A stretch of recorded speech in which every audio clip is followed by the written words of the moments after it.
Hello and welcome back to My Own Worst Enemy unboxing time again. This time, A Most Fearful Sacrifice, second edition no less. This is from Flying Pig Games. And yes, I did not back this the very first time it came out. At that time, it was another Gettysburg game, and I'm like, do I really need another Gettysburg game? In case you're interested, the answer to that question is always yes, you always need another Gettysburg game. So when the second Kickstarter came up for the second edition, I was all over it, especially after seeing just what came with this game. And because I did do this on Kickstarter, I also received in the box these I think they're map division areas. So if you do a smaller scenario, I believe the purpose of these things are you put these on the map. And I actually have another Flying Pig game. It is the Old School Tactical Pacific, and they also include these. And these are for marking off areas of the map. So they're kind of cool.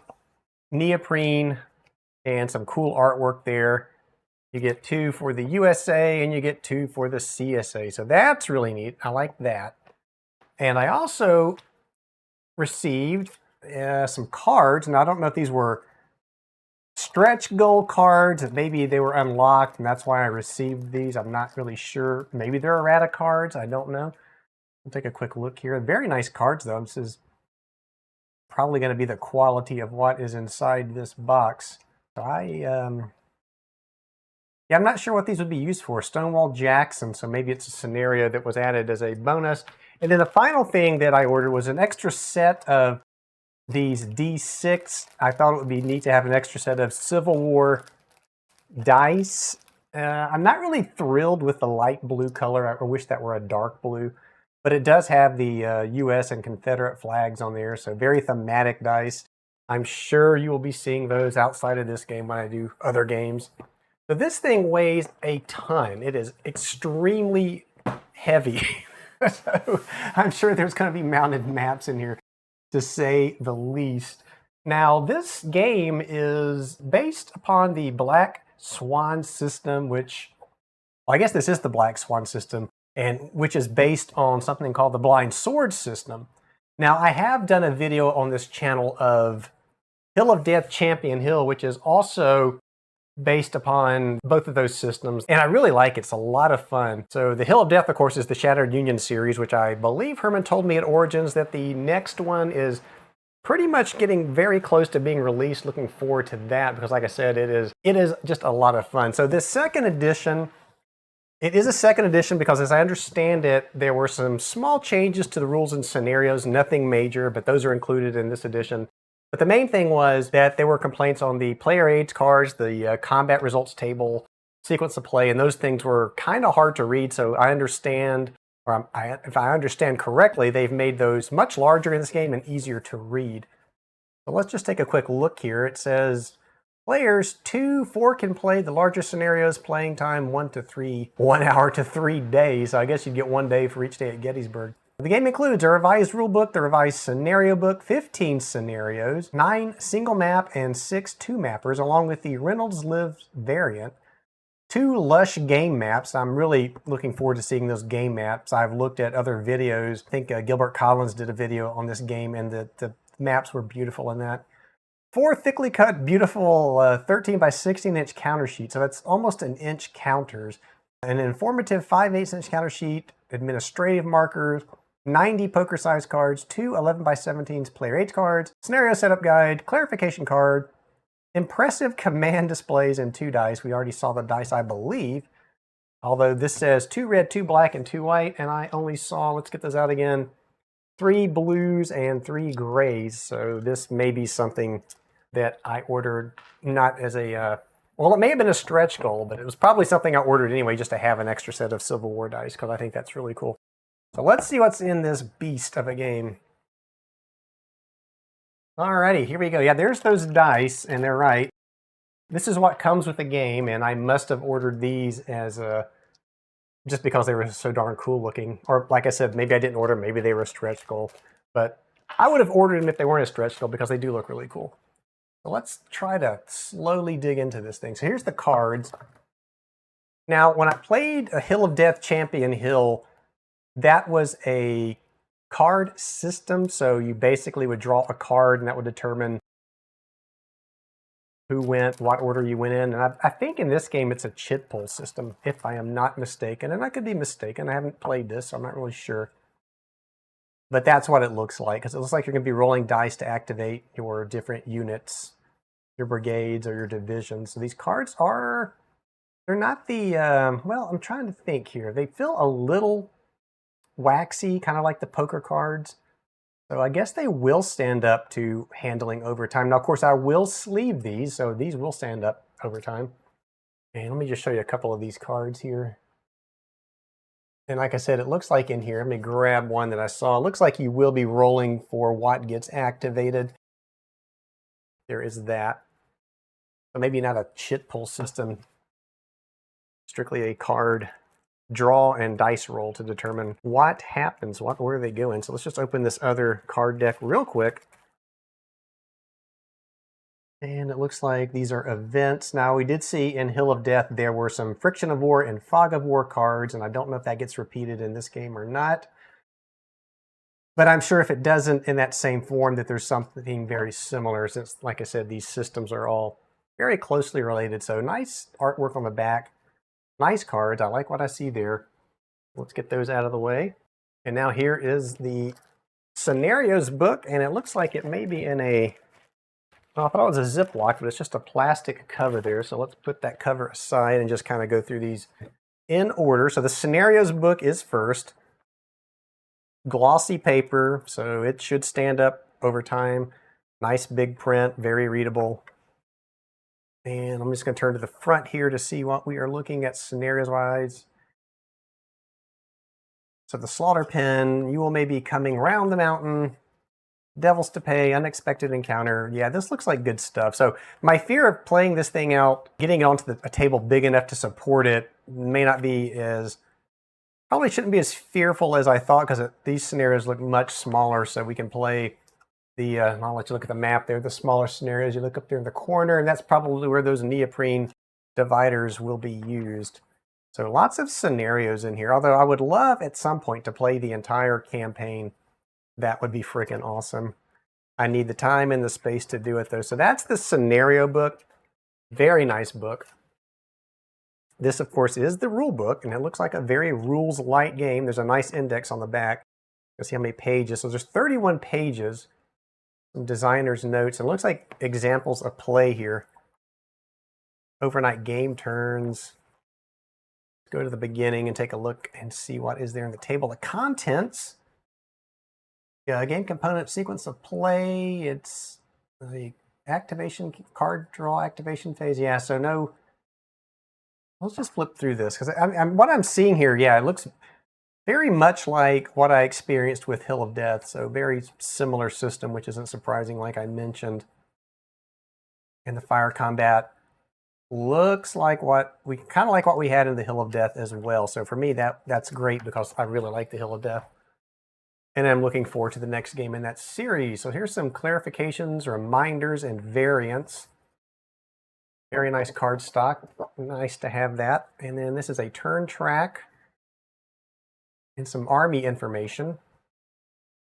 Scenario setup guide. So that's nice. That looks like that would be useful. Very colorful. Like some command displays. The way I understand this game, you will put your cards out in the order of the priority you think you want to activate them. So division priorities 1, 2, and 3. And of course, this is where you would not know exactly what's going to happen as far as who's going to be able to be commanded on any given turn. A little uncertainty there. And here's the Union command display. So that's pretty cool. Nothing on the backs of those. And here's some more. Let's see if there's anything on the backs of these. Nope, just another command display. Are there two in here? Nope, it's just really thick paper. And this looks like the Player's Aid and Combat, the combat results table. Yeah, so this is a nice big card. Like I said, I didn't see the first version of this.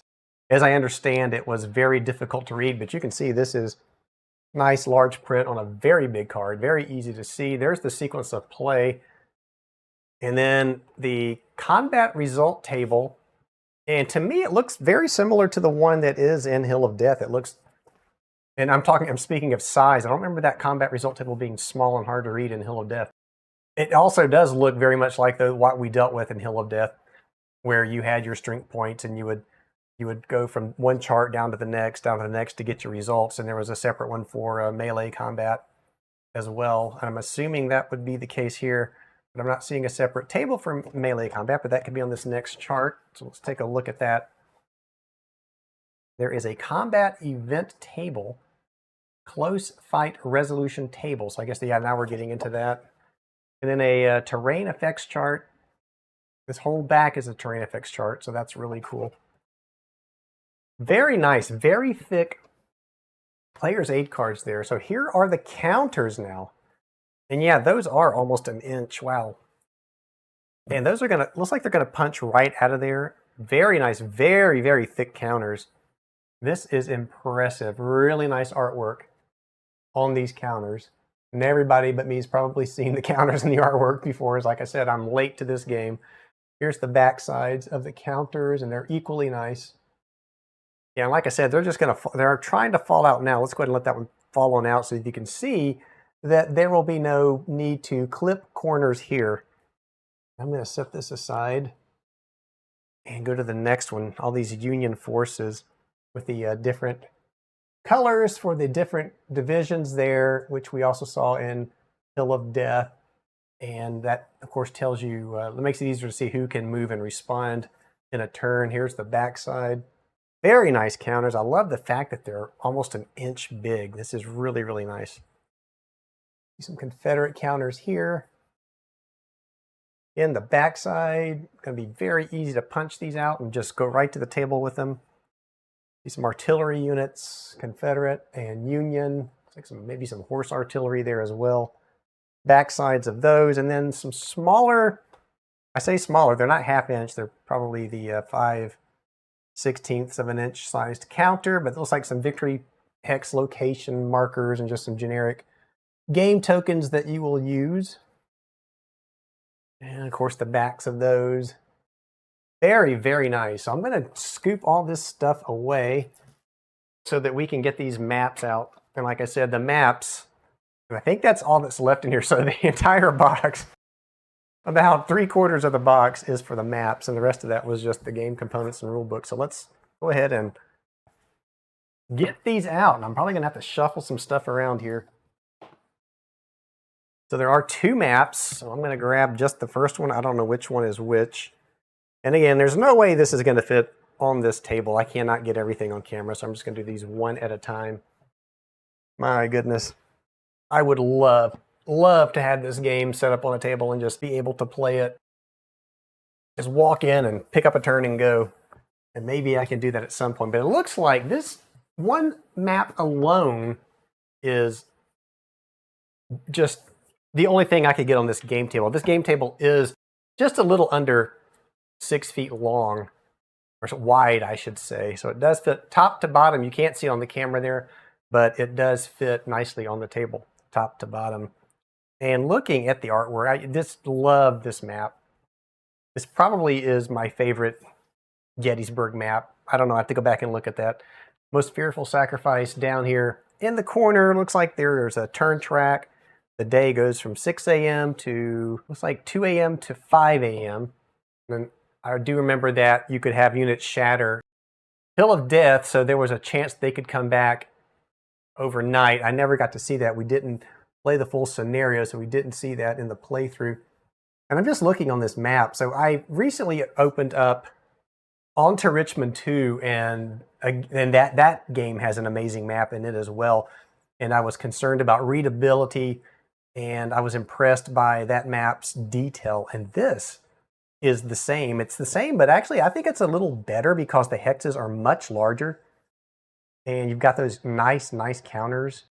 Little round top, big round top. This is beautiful. So let's get the other map out. I'm just going to have to set that map directly on top of this one. I can't possibly open both of these and have them sitting on the table at the same time without stacking them. And this is one of the things that held me off from buying this the first time, the first Kickstarter. I thought there's just no way I'm going to have room to play this game, so why even buy it? And now here is the second map. And now we're looking at Gettysburg proper here in the center. Culp's Hill is over here, Cemetery Hill.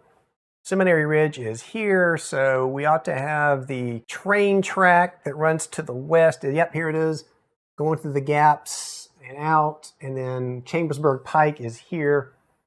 So we would have the first action taking place up here, and maybe I'll play one of those. I did a McPherson's Ridge playthrough on Tabletop Simulator. Never finished it, but did that a while back, and maybe we'll do that scenario in this game.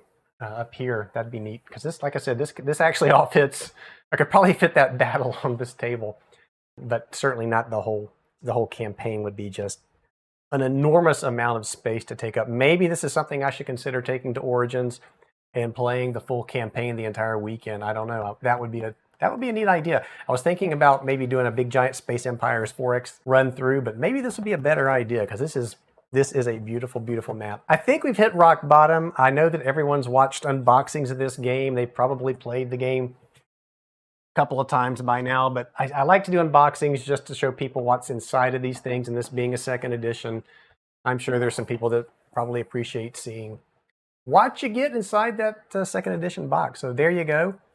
A Most Fearful Sacrifice from Flying Pig Games, designed by Herman Luttman, and I hope to get a scenario at least played out at some point on the table here. Like I said, now I'm leaning towards, hopefully there's a McPherson's Ridge scenario in there and we can open up with that again. All right, if you liked this video, please give it a like, subscribe to the channel if you haven't, so that you can be informed of when these playthroughs happen, and feel free to leave comments down below about those playthroughs. I love it. I love to get comments on these playthroughs. And if you spot things I do wrong rules-wise, I really appreciate that, because that's what helps everyone to learn these games. And we want everyone to learn these games, play right, and have lots of fun. So thank you for watching, and I will see you back here next time.